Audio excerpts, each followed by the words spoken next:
Welcome to the BankTalk podcast, the show where we talk to leaders and experts from the community banking sector. Whether you are a current CEO or aspire to be one, this podcast will give you valuable insights and advice on how to run your financial institution better. Each episode features a different topic and a guest who shares their experience and knowledge with us. Tune in and learn something new with BankTalk podcast.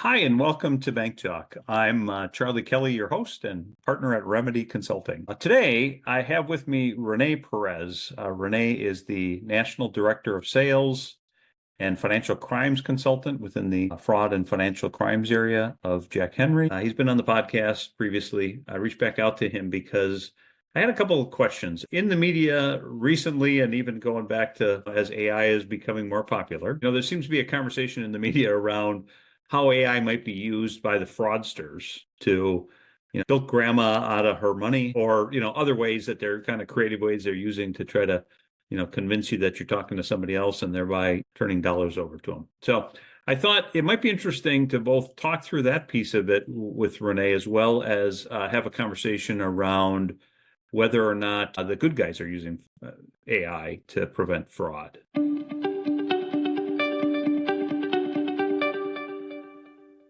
So Renee, welcome back to BankTalk. Thank you, Charlie. Thanks for having me. I think last time we didn't do this as a video, so everybody now gets to see our faces, whether that's good, bad, or otherwise, I don't know. But mainly what I wanted to get you on here for is, we had a great fraud conversation last time, right?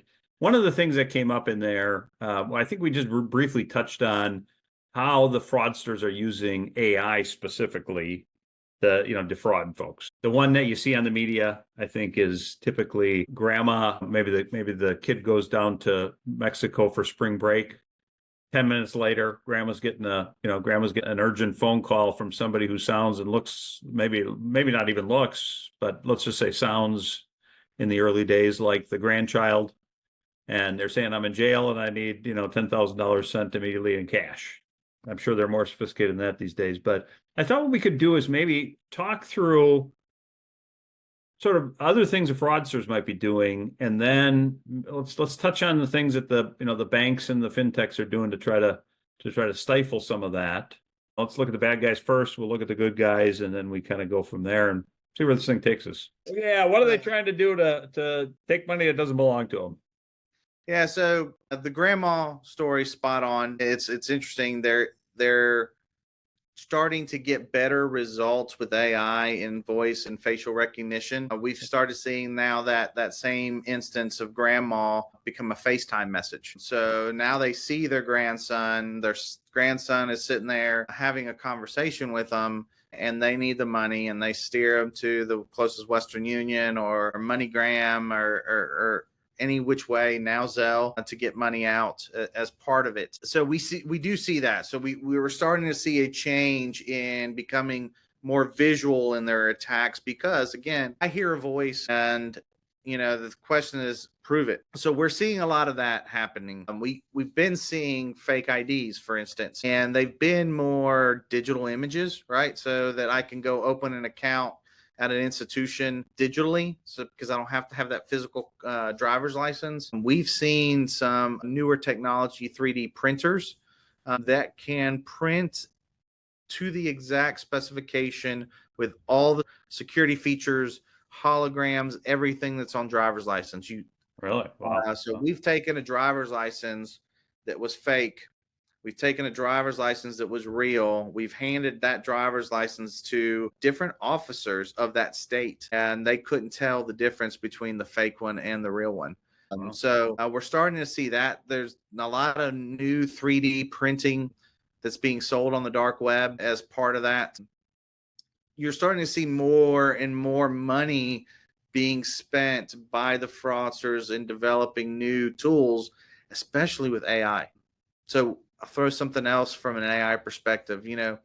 Every one of our institutions in the country, when you ask the institution, hey, do you guys go through phishing and vishing and smishing learning lessons, and even some organizations test you on it, right? The one thing that they do, and they test you quite often, is notice the things of phishing emails. Notice things like misspellings, improper grammar, urgency, that email is coming from the incorrect site, that type of thing. As simple as ChatGPT, Gemini, Meta, any of these large language models that are out there today, fraudsters can have figured out now I can drop what I want to say into one of those AI models and it's going to spit out a perfectly written email. It's going to be improper grammar free. And then I can tell ChatGPT to translate that same email into French, Spanish, German, Russian, any language that's out there, and it does it automatically for us. Wow. So I never thought about that. Yeah, because the old Nigerian scam back in the days usually pick up a few things that didn't sound like a Nigerian prince, right? You're exactly right. And a simple tool that everybody has access to right now solves that problem for the fraudster. Excellent. Hey, I wanted one other item. I know we had touched on this in our last podcast, but we were talking about some of the fraud tools that help detect patterns, right? I think we were talking specifically about AML fraud type of tools. Is there anything going on in that part of the space from the bad guys' perspective? Well, I know the sophistication around trying to catch them is becoming more complicated, but bad guy wise, are we seeing anything else there that helps them, either deposit a check or other ways to try to, take grandma's credentials? Yeah. So one of the things that we're seeing more and more of with the continuing evolution of these large language models is the fraudster's ability to correlate data, right? So I went out and bought a data set from, I'll pick on some of the more well-known historical data breaches. So let's say Target and T-Mobile and Joann's Fabrics and all of these nationally known data breaches, right? It took somebody time to write and create correlation databases where they're going to correlate data from each of these data breaches together, trying to build a customer profile, right? The more information I have on Charlie, the better job I can do to actually defraud Charlie, right? So getting all of that data correlated was always a big feat for these fraudsters. That's something that AI is really done a great job from the fraudster's perspective, in that it's able to take those big data sets, right? I can throw in that Target, that T-Mobile, that Joann Fabric, Ascension Health just had one a few months ago at their hospitals, and you can pull all of this data from these data breaches, and I can pull them together, and I can have them sorted and profiles built within minutes. So what used to take them weeks and months, now it doesn't take them any time at all. So now when they start understanding who you are, they start using these data information to start finding you on different types of social medias, where you work, any information about your job, and then they build scripts based on all of this, right? So I can go tell ChatGPT today, write me an email to Charlie that thanks him for his time having the conversation with me on his podcast, and boom, in a couple seconds is going to write out that script for me, right? Same concept. I now can give all this information and say, hey, if I were going to talk to Charlie about his podcast and all his information, it's going to spit all of this information out that I can go and now become personable to Charlie and start attacking you from a fraud perspective. So it's getting further and further depth in the information that they have on their targets from a fraud perspective. Interesting. Yeah. Right. So if I get breached now, hopefully it's my bank and credit card and not too many others that are asking me security questions, but let's just say Target did. Yeah. And now Target got breached and they want to know grandma's maiden name or, the name of your grandfather on your father's side or whatever. Now they know that. Now they have the ability to kind of go get, at least maybe potentially answer some of those security questions that would stop them coming in from another location or what have you. Wow. Yeah. So that is, the data does make a ton of sense. Yeah. Well, so that's great. Those models allow them to actually really mine that data quickly. and it becomes a faster process, right? So the faster I can data mine, the more attacks I can create. Yeah. No, that's great. All right, well, let's jump over to the good guys side of the equation here a little bit. What are we learning? Are we getting better on the detection side of the world?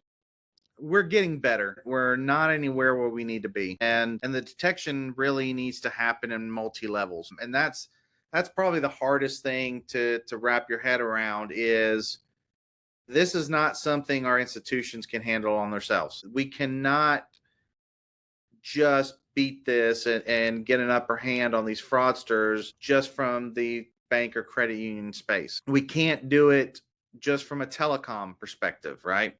We can't do it from a social media, because if you think about it, most of the fraud that's happening out there is scams, and they both start either on social media or through a telecom. So an email, a text message. So it needs to be a more concerted effort in attacking fraud. And that's what we're starting to slowly see, is people coming to the table that usually wouldn't come to the table, and really looking at this more from a holistic perspective, instead of my bank is dealing with check fraud and we're going to go fix this problem here, check fraud, then my credit union has problems, ACH fraud.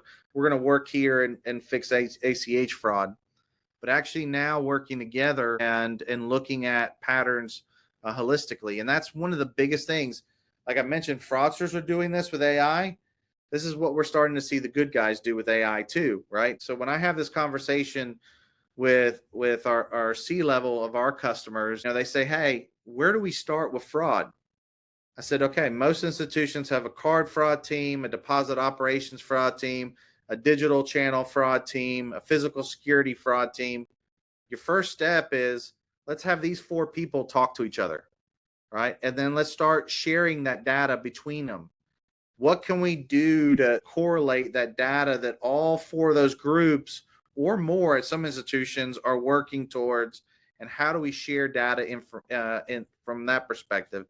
And then once I do it from my internal institution, how can I evolve that further and further out? And then you have different products that are out there that are now redeveloping themselves and doing different things in the industry to be more nimble and use some of the new technologies that are out there to be able to detect and catch fraud. That's probably what you're going to see from software. On the software side, you're going to see all these players in the community bank space, in the credit union space, the mid-tier space, and the tier 1 space. All of those players that are doing fraud, they're going to have to reinvent themselves in detection. Payments have moved much faster than fraud detection systems, right? So a lot of the software technical debt that they own, they can't really get to the speed of transactions. So you're going to start seeing an evolution. You're going to start seeing different products start building out new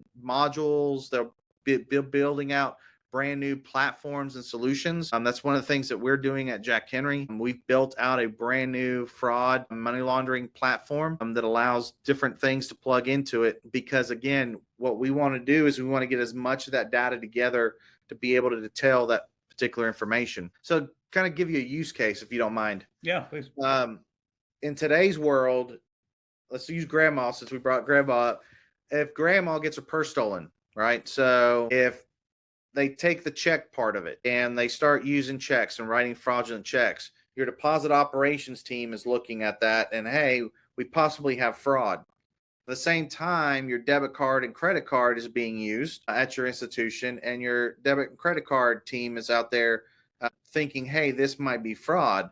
But if they knew that that check was also suspicious and that card's suspicious, both of them together, that something's happening. Now, with some of the new AI, you could sit there and go, okay, not only is that happening, but we just saw a new IP address on that same phone come in on the digital channel and starting transactions in Zelle. So that's what the good guys are doing, is trying to take data from those 3 disparate or more solutions and pushing it all together to say, look, we have a couple suspicious checks. We have a couple suspicious transactions. We have a new IP address that came with the same machine ID because her phone was in her purse. And unfortunately, she didn't have a passcode or lock or anything on her phone, especially the grandma age. We see that often. But again, pulling that data together and saying, hey, this little bit, this little bit, and this little bit all together is fraud. And that's where we need to get from an institution and software perspective from that level. And we can talk a little bit more about the national level.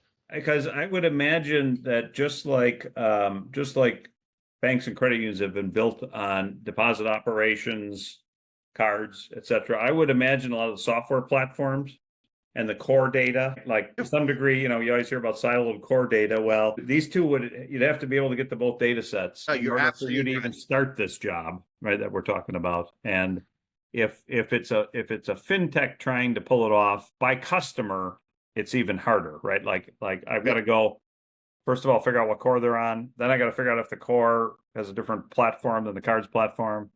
Then I got to figure out how to get the data together. And now I solve for customer number one. Yep. I got to go solve for customer number two, who's going to have a different core and a different right? Yep. So data's tough. Data in this area, I imagine, is pretty tough. Well, okay. So tell me, let's take that up a level. So we need to get the deposit operations. We'll keep it real simple. We got to get the deposit operations talking to the cards folks. Yep. I would think we'd have the same problem across banks. So two banks across the street from each other. Yeah. Same bad actor, right? Yep. Is it true? I would imagine it must be true then that we also have to make sure that the banks or the financial institutions in general are talking to each other. Yeah. What do you give us a little insight into that, would you? Yeah, no problem. So let me give you a little history to then bring it forward to. I was one of 21 people that the Federal Reserve brought together to build out the fraud classifier. That's a project we worked from 2018 all the way to when we released it April of 2022. As part of releasing that, the one thing that we wanted to do is start building fraud metrics for the United States, right? So if you go to the UK has a fraud metric book they release every year, and it's all the institutions feeding data to the UK central repository, and then they can sit there and go, okay, look, in the UK, this type of fraud scam is increased 30%. This type of fraud scam has decreased 30%. So we're talking just reporting. We're not even talking sharing information necessarily on an account level type of process. So as we were wrapping up building the fraud classifier, we wanted to build the same kind of process where our institutions would just report, hey, this month we had 300 attempts at card fraud. We had 600 attempts at ACH fraud, and just give metrics. That way the Federal Reserve can look through that data, analyze that data, and then report back to all the institutions, hey, here's some fraud stats for you guys. Because right now, fraud stats are really kind of done by research groups, and you kind of have to piecemeal things together to try to understand what the true fraud effect is in the United States. All right. Back in 2019, the estimated fraud loss in the United States was 17 billion. Fast forward to 2023, our last complete year, it is our estimated fraud loss in the United States is 151 billion. Wow. Right? So that's a tremendous increase in 4 years. Right. So that's why you're starting now to see institutions come to the table and say, look, we're getting hammered with fraud. We're seeing fraud go up, right? And right now in this age where we see this deposit margin compression, right?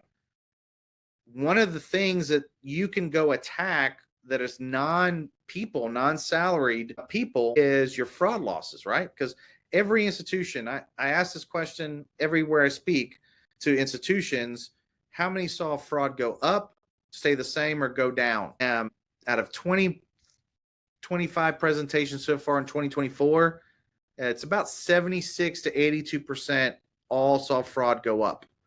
from the year before. And the numbers show that from the dollar side, as I mentioned as well. Now, when we get that going up, right, and we have that deposit margin compression, look, now they're starting to say, okay, look, let's do something about fraud. What can we do? Where can we go? And we're starting to see things like the ABA is in the process of build. I'm thinking they're in pilot now on a 314B fraud sharing network. You have a private company like Sardine that is teamed up with Blockchain, Visa, and several, and they have about 12 to 16 founding members that are building a fraud network. Jack Henry with our Defender platform, we are building a fraud network to share information, and others in our industry that are starting to build those fraud networks. Because the one thing that we really have to get institutions to really think about is fraud is never going to be a competitive advantage between you and that institution across the street. Y'all are fighting the same people, and do you go fight them individually, or do you team up and go to the fight? And that's what we're starting to see more institutions do from a national level as well. Right. No, I think that's great. So I was thinking about the sharing of the data, and I would think that might overlap personal information and how much you can share between the institutions, how much they're willing to share, right? There's sort of one set of regulations that go along with the personal information of Charlie that you can share, and then there's this need for fraud protection globally. Do those bump into each other? Oh, absolutely. It's what can you share and what you can't, and what are you covered under safe harbor, and what are you not? Is that what the standards are trying to do? To make sure they have a reasonable amount of sharing without oversharing? Yeah, there really is, and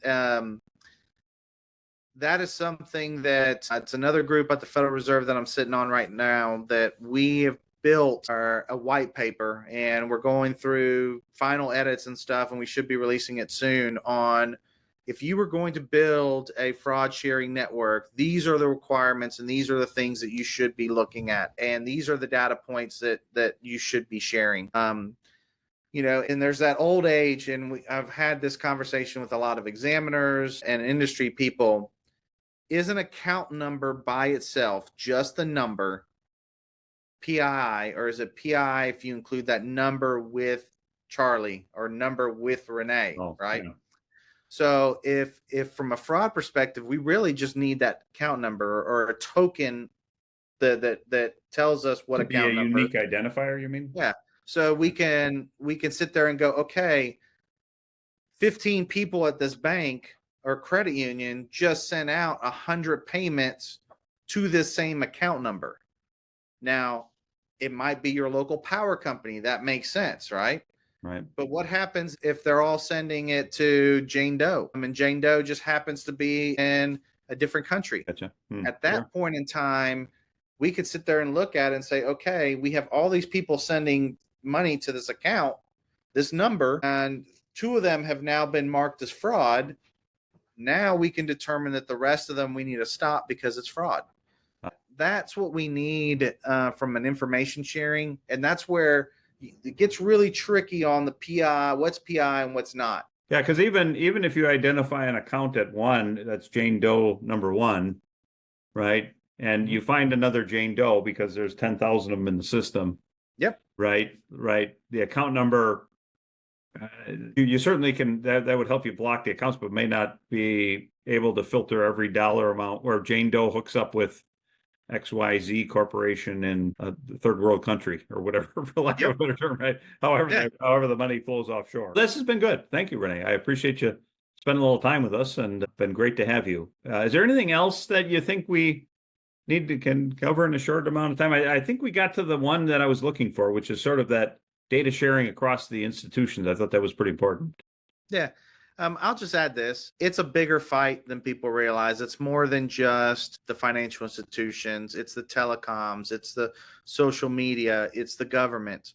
All of us have to come together to fight this, because if we try to all do it ourselves, we'll always be 2 or 3 steps behind the fraudsters, which is where we are today. So we're starting to see more from an industry perspective of telecoms, social media coming to the table. When I talked about our fraud network white paper that we're releasing, we had representatives from feature search companies in the world. We had some telecoms. We had a couple social medias part of this group, along with a financial industry. And obviously we have the government, because the Federal Reserve is the one that sponsored them, or this project. So you're starting to see that, and you're starting to see the fraud from the different levels.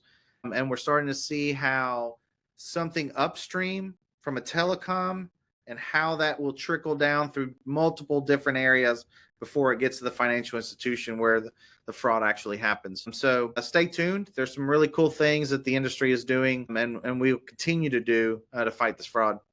Excellent. Great. Well, I appreciate you spending a little time with us on Bank Talk today. All right. Thanks, Charlie. All righty. Take care.